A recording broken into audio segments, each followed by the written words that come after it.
গরু কিংবা খাসির মগজ আমাদের অনেকেরই ভীষণ পছন্দের একটি খাবার।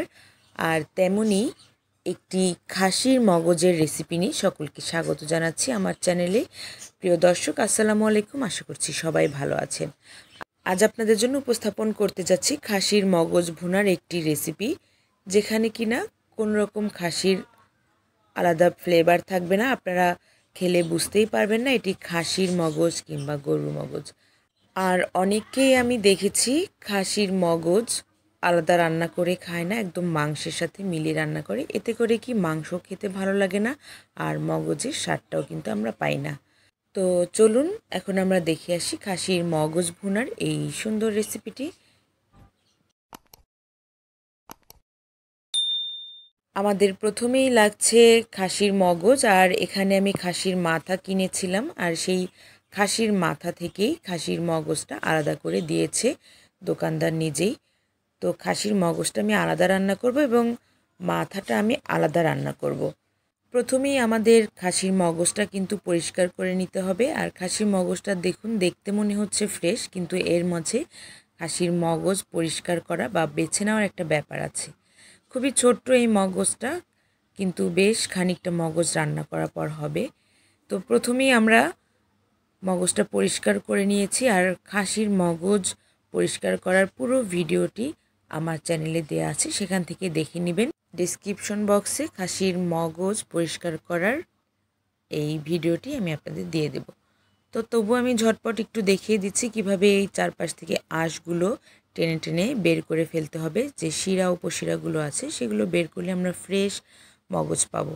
এবং সেই মগজটা ভালোভাবে ধুয়ে এবারে আমরা বেটে নিতে পারি, অথবা একটু ব্লেন্ড করে নিতে পারি, অথবা কাঁচির সাহায্যে কেটে নিতে পারি। তো আপনারা যেমন সুবিধা হয় তেমন করে নেবেন। আমি ছুরির সাহায্যে টুকরো টুকরো করে কেটে নিয়েছি, এবং যেগুলো একটু বড় সাইজ ছিল সেগুলো কাঁচির সাহায্যে কেটে নিয়েছি। এবারে আমরা রান্না করতে চলে যাব।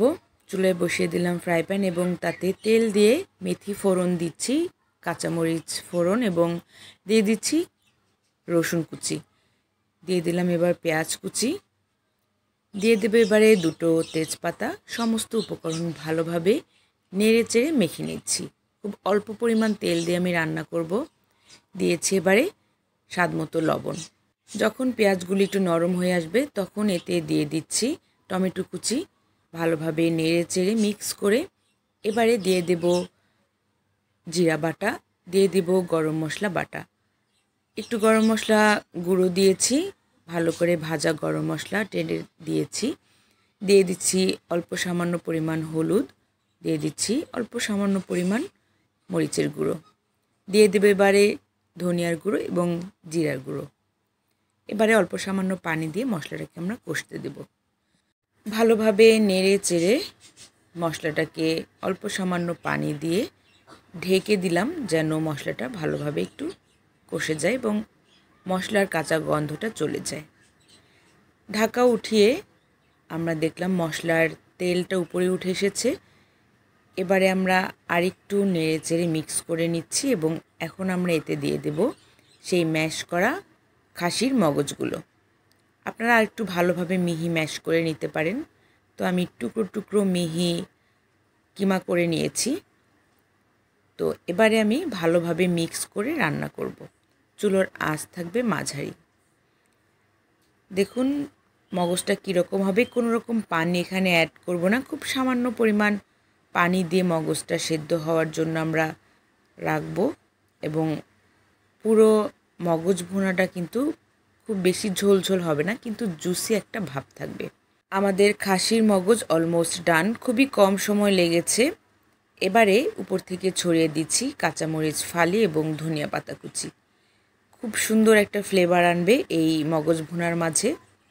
এবারে আমরা ভালোভাবে নেড়েচেড়ে প্রায় 1 মিনিট পর্যন্ত রেখে পরিবেশন করে নিচ্ছি একটি সার্ভিং প্লেটে।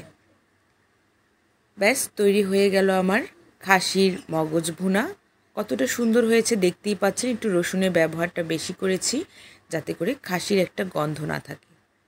প্রিয় দর্শক, কেমন লাগলো আমার আজকের খাসির মগজ ভুনার এই রেসিপিটি? ভালো লাগলে অবশ্যই লাইক, কমেন্ট, শেয়ার এবং সাবস্ক্রাইব করে দিবেন।